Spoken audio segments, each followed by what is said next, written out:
ಇಂದಿನ ಸಂಚಿಕೆಯಲ್ಲಿ ಮೀನಾ, ಕೇಶವ ಹಾಗೆ ಅಮೂಲ್ಯ ಮೂರು ಜನನುವೆ ಆರ್ಟಿಸ್ಟ್ ನ ಮೀಟ್ ಮಾಡೋಣ ಅಂತ ಹೋಗಿರ್ತಾರೆ. ಆ ಆರ್ಟಿಸ್ಟು ಸರಿ ಹೇಳಿ ಏನು ಅಂತಂದಾಗ ನಾನು ಮೀನಾ, ನನ್ನ ಗಂಡ ಕೇಶವ, ಇವಳು ನನ್ನ ತಂಗಿ ಅನ್ನೋಷ್ಟರಲ್ಲಿ ಅವನು ಆರ್ಟಿಸ್ಟು ನೀವು ಅದನ್ನೆಲ್ಲ ಇಂಟ್ರಡಕ್ಷನ್ ಕೊಟ್ಬಿಡಿ, ನೀವೇನು ನನ್ನ ಕೆಲಸ ಹೇಳ್ತಿದ್ರೆ ಫಸ್ಟ್ ಅದನ್ನ ಹೇಳಿ ಅಂದಾಗ ಮೀನಾ, ನೀವು ಬೀದಿಲಿ ನಾಟಕ ಆಡಬೇಕು ಅಂದರೆ ಬೀದಿ ನಾಟಕ ಅಲ್ಲ, ಕುಡ್ಕನ್ ಗಂಡ ಪಾತ್ರ ಮಾಡ್ಬೇಕು ನೀವು, ಹಾಗೆ ನೀವು ಒಬ್ಳು ಇನ್ನೋಸೆಂಟ್ ಹೆಂಡ್ತಿ ಅಂದಾಗ ಆರ್ಟಿಸ್ಟು ಅಂದರೆ ನಾನು ತುಂಬ ಮೇಕಪ್ ಎಲ್ಲ ಮಾಡ್ಕೊಬೇಕಾ ಅಂತಂದಿದ್ದಕ್ಕೆ ಅವನು ಇಲ್ಲ ನಿನಗೆ ಅಳ್ತಾ ಇರ್ತೀಯ, ನಾನು ಹಿಂಗೆ ತೆಗೆದು ಬಾರಿಸ್ತಾ ಇರ್ತೀನಿ, ಅದಕ್ಕೆ ಯಾಕೆ ಮೇಕಪ್ಪು ಅಂತ ಹೇಳ್ತಾರೆ. ಅದಕ್ಕೇನೆ ಮೀನಾ, ನೋಡು ಎಷ್ಟು ಬೇಗ ಕ್ಯಾರೆಕ್ಟರ್ನ ಕ್ಯಾಚ್ ಮಾಡ್ಕೊಂಡ್ರು ಅಂದಾಗ ಕೇಶವ, ಹಿಂಗೆ ಮಾಡಿದ್ರೆ ಏನಿಲ್ಲ, ನಮ್ಮ ಸಿನಿಮಾ ಎಕ್ಕುಟ್ ಹೋಗುತ್ತಷ್ಟೇ, ಇವ್ರು ಮಾಡ್ತಿರೋ ಓವರ್ ಆ್ಯಕ್ಟಿಂಗ್ಗೆ ಇವ್ರು ನೋಡಿಯಲ್ಲ ಜನ ನಮ್ಮನ್ನು ನೋಡಿತಾರೆ ಅಷ್ಟೇ ಅಂತಂದಾಗ ಆರ್ಟಿಸ್ಟು ಏನು ಹೇಳ್ತಿದ್ದೆ ನನಗೆ ಹೇಳ್ತಿದ್ಯಾ ನೀನು, ನನ್ನನ್ನು ನೋಡು ಅಂದಾಗ ಕೇಶವ ನೋಡ್ತಾ ಇದ್ದೀನಿ ಏನೂ ಕಾಣಿಸ್ತಿಲ್ಲ ಅಂತಂದಾಗ ಆರ್ಟಿಸ್ಟು ಅವನ ಹೆಂಡ್ತಿ, ನೋಡು ನನ್ನ ಗಂಡಂಗೆ ಹೊಡೆಯೋದಿದ್ರು ನಾನಷ್ಟೇ, ಇನ್ಯಾರು ಹೊಡೆಯೋಂಗಿಲ್ಲ, ಸರಿ ಹೇಳು ಈಗ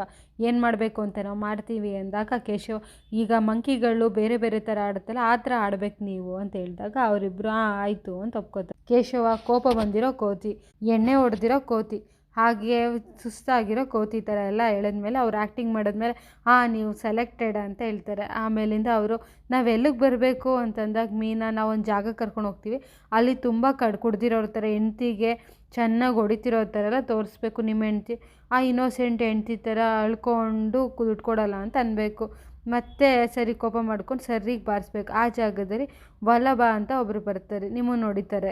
ಆಗ ಆರ್ಟಿಸ್ಟು, ಏನು ವಲ್ಲಭ ನನಗೆ ಹೊಡಿತಾರ, ನನ್ನ ಸ್ಟೇಟಸ್ ಹೊಟ್ಟೋಗುತ್ತೆ ಅಂತಂದಾಗ ಮೀನಾ, ಇಲ್ಲ ಸರ್ ಹಂಗಲ್ಲ, ಈಗ ನೋಡಿ ನಿಮ್ಮ ಅಭಿಮಾನಿಗಳು ನೀವು ಓಡಿಸ್ಕೊಳ್ಳೋದೆಲ್ಲ ನೋಡಬೇಕಲ್ವಾ, ಅದಕ್ಕೇನೆ ಅಷ್ಟೇ ಅಂತಂದಾಗ ಹೌದಾ ಸರಿ ಆಯಿತು ಬಿಡು ಅಂತ ಒಪ್ಕೋತಾರೆ. ಆಮೇಲೆ ಮೀನಾ, ಸೂಪರ್ ಸರ್ ನೀವು ಅಂತ ಅನ್ನೋಷ್ಟರಲ್ಲಿ ಆಯಿತು, ನೀವು ವಲ್ಲಭ ಅಂದರೆ ಯಾರು ಅಂತ ಆರ್ಟಿಸ್ಟ್ ಕೇಳಿದಾಗ ಮೂರು ಜನನೂ ನನ್ನ ಗಂಡ, ನನ್ನ ತಮ್ಮ ಮತ್ತು ನನ್ನ ತಮ್ಮ ಅಂತೆಲ್ಲ ಹೇಳ್ಬೇಕಾದ್ರೆ 3 ಜನ ಬರ್ತಾರಾ ಅಂತ ಕೇಳಿದ್ವಿ, ಇಲ್ಲ ಒಬ್ಬನೇ ಬರೋದು, ಅವ್ನು ಸ್ಮಾರ್ಟಾಗಿದ್ದಾನೆ, ಅವ್ನು ಬರ್ತಾನೆ ಅಂತಂದಾಗ ಸರಿ ಆಯಿತು ಅಂತ ಹೇಳ್ತಾನೆ. ಆಮೇಲೆ ಕೇಶವ ಕಲ್ಲೆತ್ಕೊಳ್ಳೋಕೆ ಹೋಗ್ತಿರ್ತಾನೆ, ಇಲ್ಲ ಪರವಾಗಿಲ್ಲ ಕಾಲಿಗೆ ಬೀಳಬೇಡಿ ಅಂತ ಹೇಳಿದ್ಮೇಲೆ ಇಲ್ಲ ಅದಕ್ಕಲ್ಲ, ಈಗೇನೋ ನಾಟಕದ ಸ್ವಲ್ಪ ಹೆಚ್ಚು ಕಮ್ಮಿ ಆಯಿತು ಅಂತಂದರೆ ಈ ಕಲ್ಲಲ್ಲಿ ಏನು ಮಾಡ್ತೀನೋ ನನಗೆ ಗೊತ್ತಿಲ್ಲ ಅಂತಂತಾರೆ.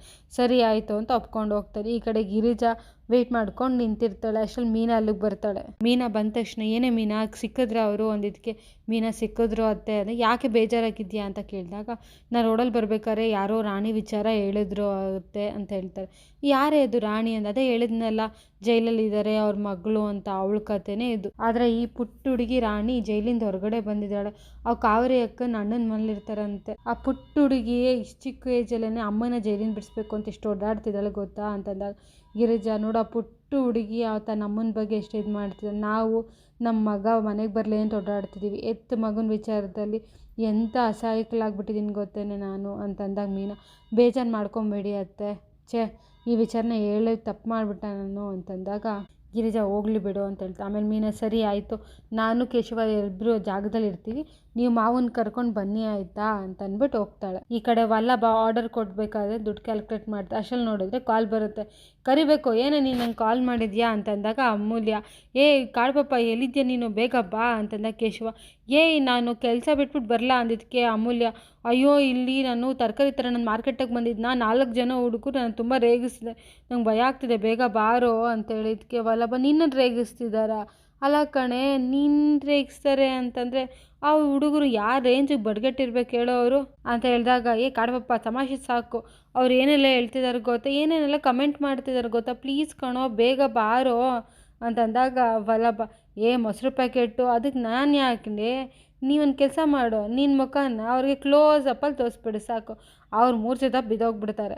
ಅವರು ಮೂರ್ಛೆ ಬಿದ್ದ ಮೇಲೆ ಅವತ್ತು ಹಿತ್ತಲಲ್ಲಿ ನಾನು ಬೆನ್ನ ಮೇಲೆ ಬ್ರೇಕ್ ಡ್ಯಾನ್ಸ್ ಮಾಡ್ದಲ್ಲ, ಹಂಗೆ ಬ್ರೇಕ್ ಡ್ಯಾನ್ಸ್ ಮಾಡಿಬಿಡು, ಅವ್ರು ಬೋಟಿ ಕಲಿಜೆಲ್ಲ ಹೊರಗಡೆ ಬಂದ್ಬಿಟ್ಟು ಸೀದಾ ಶಿವನ ಪಾದನಕ್ಕೆ ಹೋಗ್ಬಿಡ್ತಾರೆ ಅವರು ಅಂತ ಹೇಳಿದಾಗ ಅಮೂಲ್ಯ, ಕಾಡ್ಪಾಪ ನೀನು ನನಗೆ ಸೀರಿಯಸ್ ಆಗಿ ಹೇಳ್ತಿದ್ರೆ ಇಲ್ಲಿ ಆಡ್ಕೋತಾ ಇದ್ಯಾ, ಬಾರು ಬೇಗ ಅಂತ ಹೇಳ್ತಾಳೆ. ಅಂತ ಹೇಳಿದಾಗ ವಲ್ಲಭ, ಅಷ್ಟೊಂದು ಸೀರಿಯಸ್ ಆಗಿದೆ ಅದಕ್ಕೆ, ಬೇಗ ಬಾ, ಇಲ್ಲಿ ಮಿಲ್ಟ್ರಿ ಹೋಟ್ಲ್ ಹತ್ರ ಇದ್ದೀನಿ ಅಂದ್ಬಿಟ್ಟು ಕಾಲ್ ಕಟ್ ಮಾಡಿಬಿಡ್ತಾಳೆ.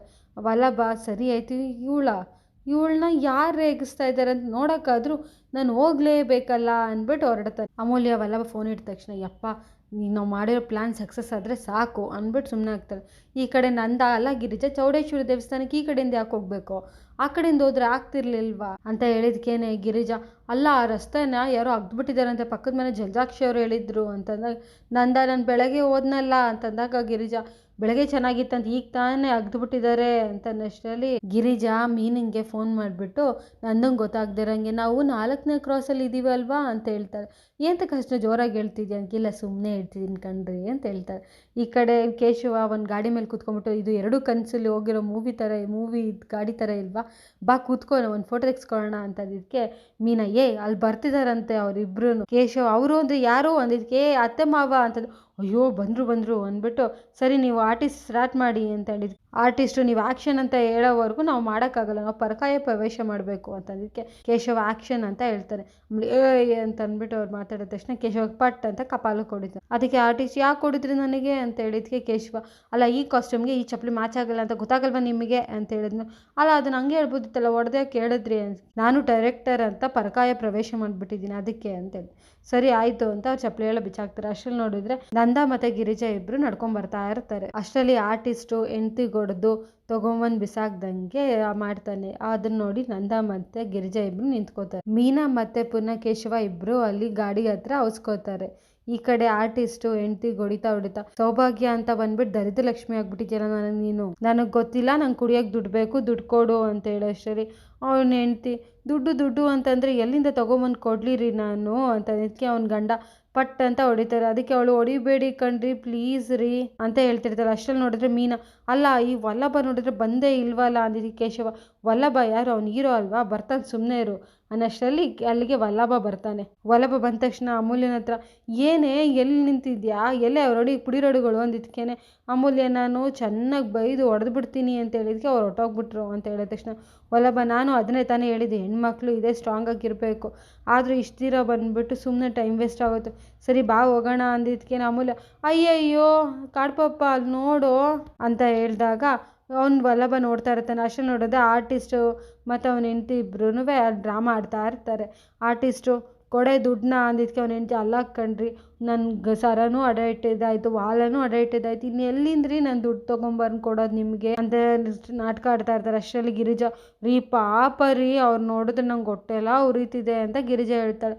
ಅಮೂಲ್ಯ ನೋಡಿದ್ರೆ ಕಾಡ್ಪಪ್ಪ ನೋಡು ಇಲ್ಲಿ ಅವ್ನ ಹೆಂಡ್ತಿನ ಕುಡಿದ್ಬಿಟ್ಟು ಹೆಂಗೆ ಹೊಡಿತಾನೆ, ನನಗಂತೂ ಕರಳೆಲ್ಲ ಹುಣ್ಸೆನ ಹಾಕಿ ಕಿವುಚ್ದಂಗೆ ಆಗ್ತೈತೆ ಅಂತಂದಿದ್ದಕ್ಕೆ ಆರ್ಟಿಸ್ಟು ಅವನ ಹೆಂಡ್ತಿಗೆ ಸರಿ ಆಯಿತು ಎದೋಳು ಪಾಪ ಅಲ್ವಾ ನೀನು ಎದೋಳು ಅಂದ್ಬಿಟ್ಟು ಪಟ್ ಅಂತ ಮತ್ತೆ ಕಪಾಲು ಕೊಡಿತಾರೆ. ಅದಕ್ಕೆ ಅಮೂಲ್ಯ ಎಂಥ ಬೀದಿ ನಾಟಕ ಮಾಡ್ತಾರೆ ನೋಡೋದಕ್ಕೇನೆ ಏನು ಅಂದಿದ್ದಕ್ಕೆ ಅಲ್ಲ ಅಮೂಲ್ಯ ಅಲ್ಲ ಬೀದಿಲಿ ಎಂಥ ನಾಟಕ ಮಾಡ್ತಿದ್ದಾರೆ ಅಂತ ಹೇಳಕ್ಕೆ ಬಂದೆ ಅಂತ ಹೇಳ್ತಾರೆ. ಅಷ್ಟೊಂದು ಮೀನು ಅಮೂಲ್ಯಂಗೆ ಕಾಲ್ ಮಾಡಿಬಿಟ್ಟು ಅಮ್ಮು ಕೇಳಿಸ್ತಿದ್ಯಾ ಅಂತ ಇದಕ್ಕೇನೆ ಏನೇ ವಲ್ಲಭ ಏನು ರಿಯಾಕ್ಟೇ ಮಾಡ್ತಿಲ್ವಲ್ಲ, ರೊಚ್ಚಿಗೆ ಎತ್ಸೋ ಅಮ್ಮು ಅಂದಿದ್ದಕ್ಕೆ ಅಮೂಲ್ಯ ಏನು ಕಡ್ಪಪ್ಪ ನೀನು ಸುಮ್ಮನೆ ನೋಡ್ತಾ ನಿಂತಿದ್ಯಲ್ಲ, ಹೋಗು ಒಂದೆರಡು ಬಾರಿಸು ಅಂತಂದಿದ್ದಕ್ಕೇನೆ ವಲ್ಲಭ ನೋಡು ಕಂಡವ್ರ ಮನೆ ವಿಚಾರ ನಮಗೆ ಯಾಕೆ, ನಡಿ ಹೋಗೋಣ ಅಂದಿದ್ದಕ್ಕೇನೆ ಅಮೂಲ್ಯ ಏನೋ ಕಾಡ್ಪಪ್ಪ ನೀನು ಸೆಲ್ಫಿಶ್ ಥರ ಮಾತಾಡ್ತಿದ್ಯಾ, ಹೆಣ್ಮಕ್ಳ ಮೇಲೆ ಕಾಳಜಿ ಇರೋದು ಇಷ್ಟ. ಅವತ್ತು ನೋಡಿದ್ರೆ ಕಾಲೇಜಲ್ಲಿ ಆ ಲೆಕ್ಚರರ್ ಮಿಸ್ಬಿಹೇವ್ ಮಾಡಿದ್ರು ಅಂತ ಅಂದ್ಬಿಟ್ಟು ಹೆಂಗೆಲ್ಲ ಮಾತಾಡ್ದೆ, ಇವತ್ತು ಹಿಂಗೆ ಸುಮ್ಮನೆ ನಿಂತಿದ್ಯಾ ಅಂದಿದ್ದಕ್ಕೆ ವಲ್ಲಭ ಅದು ಬೇರೆ ಇದು ಬೇರೆ, ಇದು ಗಂಡ ಹೆಂಡ್ತಿ ವಿಚಾರ, ನಾನು ಕೇಳಿದ್ರೆ ಇದು ನಮ್ಮಿಬ್ಬರು ವಿಚಾರ, ಫಸ್ಟ್ ಪರ್ಸ್ನಲ್ ಮ್ಯಾಟ್ರು, ನಿಮಗೆ ಯಾಕೋ ಅಂತ ಅಂದ್ಬಿಟ್ರೆ ಸುಮ್ಮನೆ ಯಾಕೆ ಬೇಕು ಅಂದಿದ್ದಕ್ಕೆ ಅಮೂಲ್ಯ ಗಂಡ ಹೆಂಡ್ತಿ ಜಗಳ 4 ಗೋಡೆ ಮಧ್ಯದಲ್ಲಿದೆ, ಅದು ಪರ್ಸ್ನಲ್ಲು, ಯಾವಾಗ 4 ಜನದ ಮಧ್ಯೆ ಬರುತ್ತೋ ಅದು ಪಬ್ಲಿಕ್ಕು, ಅದನ್ನು ಕೇಳೋದಕ್ಕೆ ಪ್ರಶ್ನೆ ಮಾಡೋದಕ್ಕೆ ಎಲ್ಲದಕ್ಕೂ ರೈಟ್ಸ್ ಇರುತ್ತೆ ನಮಗೆ ಅಂತ ಅಂದಿದ ತಕ್ಷಣ ವಲ್ಲಭ ಹ್ಞೂ ಅಂತ. ಆಮೇಲೆ ನೋಡಿದ್ರೆ ಅವ್ರ ಅಪ್ಪನ ನೋಡ್ಬಿಡ್ತಾನೆ. ಆಮೇಲಿಂದ ಅಲ್ಲಿ ಕಾಣಿಸ್ತಲ್ವಾ ನಮ್ಮ ಅಪ್ಪ ನಿಂತಿರೋದು, ಈಗೇನಾದರೂ ನಾನು ಇವ್ರ ಮ್ಯಾಟ್ರಿಗೆ ತಲೆ ಹಾಕೋದ್ರೆ ನಮ್ಮ ಅಪ್ಪನ ಹತ್ರ ನಾನು ಮುಗಿಸ್ಕೋಬೇಕು ಸುಮ್ಮನೆ ಇರು ಅಂದಾಗ ಅಮೂಲ್ಯ ಇದು ಮಾವನ ಮುಂದೆ ಇದರ ಅನ್ಯಾಯಗಳನ್ನ ತಟ್ಟಿ ಕೇಳಿದಾಗ ಮಾವಂಗೆ ಖುಷಿ ಆಗುತ್ತೆ. ಏನೋ ವಲ್ಲಭ ನಾನು ಇಷ್ಟೆಲ್ಲ ಹೇಳಿದ್ರು ಒಳ್ಳೆ ದಾಬೆ ಥರ ನಿಂತಿದ್ಯಲ್ಲೋ ಅಂತಂದಾಗ ವಲ್ಲಭ ಏನೋ ಅಂತ ತಿರುಗ್ತಾನೆ. ಅದಕ್ಕೆ ಆಮೇಲೆ ಏನಾದರೂ ಮಾಡು ವಲ್ಲಭ, ದಯವಿಟ್ಟು ಏನಾದರೂ ಮಾಡು ವಲ್ಲಭ ಅಂತ ಹೇಳಿದಾಗ ವಲ್ಲಭ ಸರಿ ಆಯಿತು ಅಂದ್ಬಿಟ್ಟು ಬಳೆನ ಸೈಡ್ ಮಾಡಿಕೊಂಡು ಈಗ ನೋಡು ಏನು ಮಾಡ್ತೀನಿ ನಾನು ಅಂತ ಅಂದ್ಬಿಟ್ಟು ಹೇಗೆ ದೆವ್ವ ಬಿಡಿಸ್ತೀನಿ ನಾನು ಅಂತ ಅಂದ್ಬಿಟ್ಟು ತಿರುಗ್ತಾನೆ. ಅಲ್ಲಿ ನೋಡಿದ್ರೆ ಆ ಆರ್ಟಿಸ್ಟ್ಗೆ ನಂದ ಕಪಾಲಿಗೆ ಪಟ್ ಅಂತ ಹೊಳಿತಾನೆ. ಈ ಕಡೆ ಪ್ರಿಯಾ ಮತ್ತು ಅವ್ರ ಅಮ್ಮ ನಡ್ಕೊಂಡು ಬರಬೇಕಾದ್ರೆ ಅಳಿಯಂದ್ರು ಆಫೀಸ್ ಎಷ್ಟು ಚೆನ್ನಾಗಿದೆ ಅಲ್ಲ, AC ಎಲ್ಲ ಇತ್ತು, ಇನ್ನೂ ಸ್ವಲ್ಪ ತಿರ್ಬೋದಿತ್ತಲ್ವ ಅಂದಿದ್ದಕ್ಕೆ ಪ್ರಿಯಾ ನೆಕ್ಸ್ಟ್ ಟೈಮ್ ನೀನು ಬಂದಾಗ ಅಳಿಯಂದ್ರು ಆಫೀಸಿಗೆ ಕರ್ಕೊಂಡು ಹೋಗ್ತೀನಿ ಬಾರಮ್ಮ ಅಂದಷ್ಟೇ ಅವ್ರಮ್ಮ ಪ್ರಿಯಾ ನಿನ್ನ ಹತ್ರ ನಾನು ಒಂದು ವಿಚಾರ ಕೇಳಬೇಕು ಅಂತ ಕೇಳಿದಾಗ ಏನಮ್ಮ ಅದು ಅಂತ ಕೇಳಿದ್ಕಿನೆ ಅವರಮ್ಮ ಅಲ್ಲ ಕಣೆ ನಿಮ್ಮ ಅತ್ತೆ ನೋಡಿದ್ರೆ ಎಷ್ಟು ಚೆನ್ನಾಗಿ ಆ ಊಟಕ್ಕೆ ತೊಗೊಂಡೋಗಿ ನಿನ್ನ ಗಂಡಂಗೆ ಕೊಡಮ್ಮ ಅಂತ ಅಂದ್ಬಿಟ್ಟು ಜೊತೆಗೆ ನನ್ನನ್ನು ಕಳಿಸಿದ್ರು. ಅಂಥವ್ರ ಮೇಲೆ ನಮ್ಮ ಅತ್ತೆ ನಾನು ಊಟ ತೊಗೊಂಡೋದ್ರೆ ಇಷ್ಟನೇ ಪಡಲ್ಲ ಅಂತ ಸುಳ್ಳು ಯಾಕೆ ಹೇಳ್ದೆ ನೀನು ಅಂತಂದಿದ್ದಕ್ಕೆ ಪ್ರಿಯ, ಇಲ್ಲ ಅಮ್ಮ ನಾನು ಊಟ ತೊಗೊಂಡೋಗ್ತೀನಿ ಅಂದರೆ ನಮ್ಮ ಅತ್ತೆ ಇಷ್ಟನೇ ಪಡೋದಿಲ್ಲ. ಅದಕ್ಕೆ ಅವರಮ್ಮ ಮತ್ತೆ ಅಂತಿಗೆ ಇವತ್ತು ಒತ್ತಾಯ ಮಾಡಿ ಇಷ್ಟೊಂದು ಕಳಿಸಿದ್ರು ಅಂತಂದಕ್ಕೆ ಪ್ರಿಯ, ನನಗೆ ನಂಬಕ್ಕೆ ಆಗಿಲ್ಲ ಗೊತ್ತಾ ಇವತ್ತು ಅದಕ್ಕೆ ಅವರಮ್ಮ. ಹೌದಾ ಅಂತ ಕೇಳಿದಾಗ ಪ್ರಿಯ, ಹ್ಞೂ ಅಮ್ಮ, ನನ್ನ ಹತ್ರ ಬಂದು ಗಂಡ ಹೆಂಡತಿ ಏಕಾಂತವಾಗಿ ಟೈಮ್ ಸ್ಪೆಂಡ್ ಮಾಡಬೇಕು ಹೋಗಿ ಅಂತ ಹೇಳಿದ್ರು. ಆಮೇಲೆ ನೋಡಿದ್ರೆ ನೀನು ಅವರಿಬ್ಬರು ಮಧ್ಯೆ ನನಗೆ ಯಾಕೆ ಅಂತಂದರೆ, ಏನು ಅದೇನು ಪರ್ಸ್ನಲಾಗಿ ಮಾತಾಡೋದಿರುತ್ತಾ, ಆಫೀಸು ಪರವಾಗಿಲ್ಲ ನೀವು ಹೋಗಿ ಅಂತ ನಿಮಗೂ ಅಂದರು. ನನಗಂತೂ ಏನೂ ಅರ್ಥನೇ ಆಗ್ತಿಲ್ಲ ಅಮ್ಮ ಅಂತ ಹೇಳ್ತಾರೆ. ಅದಕ್ಕೇನೆ ಪ್ರಿಯವರಮ್ಮ, ಯಾಕೋ ನಿಮ್ಮ ಅತ್ತೆ ನಾಗವಲ್ಲಿ ಮತ್ತು ಗಂಗನ ಥರ ಆಡ್ತಾರೆ, ಇದನ್ನೆಲ್ಲ ನೋಡ್ತಿದ್ರೆ ನನಗೇನೋ ಸಂಶಯ ಬರ್ತಿದೆ ಕಣೆ. ಇವರೆಲ್ಲ ಸೇರ್ಕೊಂಡು ನಮ್ಮನ್ನು ಇಷ್ಟು ಫೋರ್ಸ್ ಮಾಡಿ ಕಳಿಸಿದ್ದಾರೆ ಅಂದರೆ ಇಲ್ಲೇನೋ ನಡೀತಿದೆ ಕಣೆ, ವಲ್ಲಭನ ಪರ ಏನೋ ಮಾಡ್ತಾ ಇದ್ದಾರೆ ಇವರೆಲ್ಲ. ನಾನು ದಡ್ಡಿ ಕಣೆ, ಇವೆಲ್ಲ ನಂಗೆ ಅರ್ಥ ಆಗ್ಬೇಡ್ದ, ಮೊದಲೇ ಗೊತ್ತಾಗಬೇಕಿತ್ತಲ್ಲ ಇವೆಲ್ಲ, ಅದೇನು ಮಾಡೋಕೆ ಹೊರಟಿದ್ದಾರೆ ಅಂತ ನೋಡೋಕೆ ಹೋಗೋಣ ಅಂತ ಅಡ್ದೆ ಬೇಡ ಬಾ ಹೋಗೋಣ ಅಂದ್ಬಿಟ್ಟು ಕರ್ಕೊಂಡು ಹೋಗ್ತಾರೆ. ಈ ಕಡೆ ಆರ್ಟಿಸ್ಟು ನಿಂತ್ಕೊಂಡು ನೋಡ್ಬೇಕಾದ್ರೆ ನಂದನ್ನು ನೋಡಿಬಿಟ್ಟು, ಇವನು ಯಾರು ವಲ್ಲಭ ಅಲ್ವಲ್ಲ, ಯಾರಿದು ಸ್ಪೆಷಲ್ ಕ್ಯಾಂಡಿಡೇಟ ಇದು, ನೋಡ್ಕೊಂಡೇ ಬಿಡೋಣ ನಾನು ಅಂತಾರೆ. ಅದಕ್ಕೆ ಆರ್ಟಿಸ್ಟು, ನನಗೆ ಯಾಕೋ ಹೊಡೆದೆ ನೀನು ಅಂದಿದ್ದಕ್ಕೆ ನಂದು, ಯಾಕೋ ಒಬ್ಳು ಹೆಂಡ್ತಿನ ನಡು ರಸ್ತೆಲಿ ಹೊಡಿತಿದ್ಯಲ್ಲ ಅಂದಕ್ಕೆ ಆರ್ಟಿಸ್ಟು, ನನ್ನ ಹೆಂಡ್ತಿ ನನ್ನಿಷ್ಟ ನೀನು ಯಾವನೋ ಕೇಳೋಕ್ಕೆ ಅನ್ನೋಷ್ಟರಲ್ಲಿ ಪಟ್ ಅಂತ ಇನ್ನೊಂದು ಏಟು ಹೊಡಿತಾನೆ ನಂದು. ಅದಕ್ಕೇ ಅವನು, ಗಿರಿಜಾ ಇದು ಏನಿದು ವಲ್ಲಭ ಹೊಡಿಲಿ ಅಂದರೆ ಇವ್ರು ಯಾಕಪ್ಪ ಹೊಡಿತಿದ್ದಾರೆ ಅಂತ ಹೇಳಿದಾಗ ಈ ಆರ್ಟಿಸ್ಟು, ಇವನು ಯಾರು ಥಿಯೇಟರ್ ಆರ್ಟಿಸ್ಟ್ ಇರಬೇಕು, ನ್ಯಾಚುರಲ್ಗೆ ಪರ್ಫಾರ್ಮ್ ಮಾಡ್ತಾವನಲ್ಲ, ಇವ್ನು ಹೀಗೆ ಬಿಟ್ಟರೆ ಎಲ್ಲರದ ಕ್ಲಾಪ್ಸ್ ತೊಗೊಬಿಡ್ತಾನೆ, ನಾನೇನಾದರೂ ಮಾಡಬೇಕು ಅಂದ್ಬಿಟ್ಟು, ಏಯ್ ಪದೇ ಪದೇ ಯಾಕೋ ಹೊಡಿತಾ ಇದೆಯಾ ನೀನು, ನನಗೆ ಒಂದು ತಿಳ್ಕೊ, 2 ಏಟು ನಿಂದು 3 ಏಟು ನಂದು, ನೋಡು ಸುಮ್ಮನೆ ಇದ್ಬಿಡು, ನಂದ ಗಂಡಸೇನ ನೀನು ಹೆಂಡ್ತಿಗೆ ನಡು ರಸ್ತೆಲಿ ಹೊಡಿತಾ ಇದೆಯಲ್ಲ, ಕರ್ಕೊಂಡು ಹೋಗೋ ಮನೆಗೆ ಅಂದಿದ್ದಕ್ಕೆ ಅವನ ಆರ್ಟಿಸ್ಟು, ಏನು ಆಗೋದಿಲ್ಲ, ಏನು ಕಿತ್ಕೋತೀಯ ನೀನು ಅಂತ ಹೇಳಿದಕ್ಕೆ ಮತ್ತೆ ಹೊಡಿಯೋಕೆ ಹೋಗ್ತಾನೆ. ಅಷ್ಟೇ ಅವ್ರ ಹೆಂಡ್ತಿ, ಹೊಡಿಬೇಡಿ ಅಣ್ಣ, ನನಗೆ ಕರಳು ಚುರುಕು ಅನ್ನೋದು ಎಷ್ಟೇ ಆಗಲಿ ನಂಗೆ ತಾಲಿ ಕಟ್ಟಿ ಗಂಡಿನಲ್ವ, ಆಶೀರ್ವಾದ ಮಾಡಿ ಅಣ್ಣ ಅಂತ ಅಂದ್ಬಿಟ್ಟು ಆಶೀರ್ವಾದ ತಗೋತಾಳೆ. ಆಶೀರ್ವಾದ ತಗೊಂಡ್ಮೇಲೆ ಸರಿ ಈಗ ದುಡ್ಡು ಕೊಡು ಅಂತ ಅಂತಾನೆ. ಆಮೇಲಿಂದ ಅವಳು, ಅಯ್ಯೋ ಬಿಟ್ಬಿಡಿ ಅಣ್ಣ ಅದಕ್ಕೆ ನಂದ ಮತ್ತೆ ಹೊಡಿಯೋಕೆ ಹೋಗ್ತಾನೆ.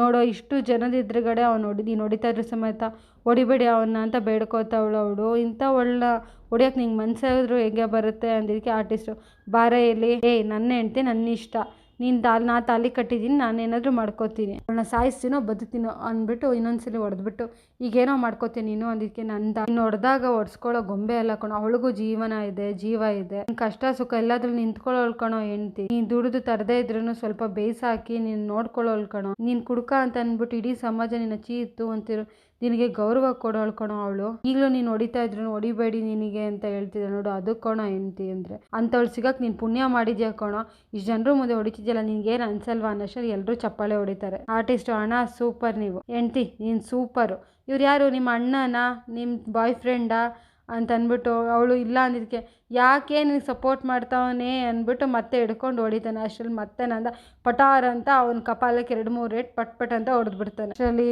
ಮೀನಾ, ನೀನೇ ತಾನೇ ಡೈರೆಕ್ಟರ್, ಕಟ್ಟೆ ಹೇಳು ಅಂದಿದ್ದಕ್ಕೆ ಕೇಶವ, ನನಗೇನಾದರೂ ಕಟ್ಟೆ ಹೇಳಿದ್ರೆ ಅಪ್ಪ ನನ್ನ ಕುಟ್ಟೇ ಬಿಡ್ತಾರೆ, ಸುಮ್ಮನೆ ಇರೇ ಅಂತ ಹೇಳ್ತಾರೆ. ಆಮೇಲೆ ನೋಡಿದ್ರೆ ಆರ್ಟಿಸ್ಟು ಹತ್ಕೊಂಡು, ಸರ್ ನಾನು ಕುಡ್ಕ ಅಲ್ಲ ಸರ್, ನಾವು ನಾಟಕ ಮಾಡ್ತಿರೋದು ಅಣ್ಣ ಅಂತ ಹೇಳಿದ ತಕ್ಷಣ ಎಲ್ರಿಗೂ ಫುಲ್ ಶಾಕ್ ಆಗುತ್ತೆ. ಯಾರು 3 ಜನ ಬಂದ್ಬಿಟ್ಟು ನೀನು ಚೆನ್ನಾಗಿ ನೀನು ಹೆಂಡ್ತಿಗೆ ಹೊಡಿತಾರೋ ಅಷ್ಟರಲ್ಲಿ ಯಾರೇ ಅದು ವಲ್ಲಭ ಅನ್ನೋರು ಬರ್ತಾರೆ, ಅವ್ರು ಚೆನ್ನಾಗಿ ಹೊಡಿತಾರೆ ಅಂತ ಹೇಳಿದ್ರು ಸರ್. ಅದಕ್ಕೆ ನಾವು ಬಂದ್ವಿ, ಅಲ್ಲಿ ನೋಡಿದ್ರೆ ನೀವು ನೋಡಿದ್ರೆ ಹಿಂಗೆ ಹೊಡಿತಿದ್ದೀರಲ್ಲ ಸರ್, ಇದೆಲ್ಲ ನಾಟಕ ಅಣ್ಣ ಅಂತ ಅನ್ನೋಷ್ಟರಲ್ಲಿ ವಲ್ಲಭನ ಅಂತ ಅಂದ್ಬಿಟ್ಟು, ಸರಿ ಅಲ್ಲಿ ನಿಂತಿರೋರಿಗೆಲ್ಲ ಇದೆಲ್ಲ ನಾಟಕ ಅಂತ ಗೊತ್ತಾಯ್ತಲ್ಲ ಹೋಗಿ ನೀವಲ್ಲ ಅಂತ ಕಳಿಸ್ಬಿಡ್ತಾರೆ. ಆಮೇಲಿಂದ ಅಷ್ಟರಲ್ಲಿ ವಲ್ಲಭನ ಮುಖ ನೋಡ್ಬಿಡ್ತಾನೆ ನಂದ. ಗಿರಿಜಾ, ಈ ಥರ ನಾಟಕ ಮಾಡ್ಸೋಕ್ಕೆ ಅವನಿಗೆ ನಾಚಿಕೆ ಆಗಲ್ವಾ, ಇದೆಲ್ಲ ಯಾಕೆ ಬೇಕು ಗಿರಿಜಾ, ಇದೆಲ್ಲ ಬಿಟ್ಟು ಸುಮ್ಮನೆ ಇದ್ದಿದ್ರೆ ಎಲ್ಲ ಪರಿಸ್ಥಿತಿ ಸರಿಯಾಗಿರ್ತಿತ್ತಾನೆ, ಅವನಷ್ಟಕ್ಕೇ ಮನೆ ಬಿಟ್ಟು ಹೋದ, ಈ ನಾಟಕ ಎಲ್ಲ ಏಂತಕ್ಕೆ ಮಾಡಿಸ್ಬೇಕಿದ್ದು, ನನ್ನ ಮನ್ಸು ಗೆಲ್ಬೇಕು ಅಂತ ಹಿಂಗೆಲ್ಲ ಮಾಡ್ತಿದ್ದಾನ, ಸಾಧ್ಯವಾದರೆ ನ್ಯಾಯವಾಗಿ ನಡ್ಕೊಂಡು ನನ್ನ ಮನ್ನಣೆ ಪಡ್ಕೊಬೇಕು, ಈ ಥರ ಅಡ್ಡಾರಿ ಹಿಡಿಯೋದಲ್ಲ, ಈ ಥರ ಎಲ್ಲ ಮಾಡಿಬಿಟ್ಟು ನನ್ನ ಮನ್ಸು ಗೆಲ್ಬೋದು ಅಂತ ಅಂದ್ಕೊಂಡ್ರೆ ತಪ್ಪು ಕಲ್ಪನೆ ಅವನದು, ಮತ್ತೆ ಈ ಥರ ನಡ್ಕೊಂಡ್ರೆ ಅವನ ಮೇಲಿರೋ ಚೂರು ಪಾರು ಗೌರವನೂ ಹಾಳಾಗ್ಬಿಡುತ್ತೆ ಅಂತ ಹೇಳ್ಬಿಡು ಅಂತ ಹೇಳ್ತಾನೆ. ಅದನ್ನು ಕೇಳಿಸ್ಕೊಂಡು ವಲ್ಲಭಂಗೆ ತುಂಬ ಬೇಜಾರಾಗುತ್ತೆ, ಮತ್ತು ಅಲ್ಲಿರೋರ್ಗೆಲ್ಲರಿಗೂ ಪಾಪ ಪ್ರಜ್ಞೆ ಕಾಡುತ್ತೆ. ಮುಂದಿನ ಸಂಚಿಕೆಯಲ್ಲಿ ಮೀನಾ ಹೋಗ್ಬಿಟ್ಟು ವಲ್ಲಭ ಹತ್ರ, ನಾನು ಇದೆಲ್ಲ ಐಡಿಯಾ ಮಾಡಿದ್ದೆ, ನಾನು ನಾಟಕದ ಮಾವ ನೀನು ಒಳ್ಳೆ ಮನಸ್ಸನ್ನ ನೋಡಿಲ್ವಲ್ಲ, ಅಟ್ಲೀಸ್ಟ್ ಈ ನಾಟಕನಾದ್ರೂ ನೋಡ್ಬಿಟ್ಟು ನೀನು ಒಳ್ಳೆ ಮನಸ್ಸು ಏನು ಅಂತ ಅರ್ಥ ಆಗುತ್ತೆ, ನಿನ್ನ ಮೇಲಿರೋ ಕೋಪ ಕಡಿಮೆ ಆಗುತ್ತೆ ಈ ಥರ ಮಾಡಿದ್ವಿ ಅಂದಾಗ ಕೇಶವ, ಇದೆಲ್ಲ ನಾನು ಉಲ್ಟಾ ಪಲ್ಟಾ ಆಗೋಯ್ತು ಅಂತ ಗೊತ್ತಾಗಲಿಲ್ಲ ಅಂತಂದಕ್ಕೆ ವಲ್ಲಭ, ನಾನು ಇಷ್ಟು ಒಳ್ಳೆಯವನು ಅಷ್ಟು ಒಳ್ಳೆಯವನು ಈ ಸಹ ಮಾಡಿದೆ ಅಂತೆಲ್ಲ ಅದೆಲ್ಲ ಹೇಳ್ಕೊಳ್ಳೋದಂಥದ್ದಲ್ಲ, ಅದೆಲ್ಲ ತೋರ್ಪಡಿಕೆನೂ ಅಲ್ಲ, ನಮ್ಮ ಆತ್ಮಸಾಕ್ಷಿಗೆ ಗೊತ್ತಿದ್ದರೆ ಸಾಕು ಇವತ್ತು ನೋಡಿ ಸುಮ್ಮನೆ ನಾನು ಏನೂ ಮಾಡದೇ ಇದ್ರು ಅಪ್ಪನ ಪಾಯಿಂಟ್ ಆಫ್ ವ್ಯೂ ಅಲ್ಲಿ ನಾನೇ ಮಾಡಿದ್ದು ಅಂತ ಆಯ್ತಲ್ವಾ, ಹೋಗ್ಲಿ ಬಿಡಿ ಅಂತ ಹೇಳ್ತಾನೆ. ಅಷ್ಟರಲ್ಲಿ ನೋಡಿದ್ರೆ ಅಲ್ಲಿ ನಂದ ನಿಂತಿರ್ತಾನೆ. ಇಲ್ಲಿಗೆ ಈ ಸಂಚಿಕೆ ಮುಕ್ತಾಯ ಆಗುತ್ತೆ.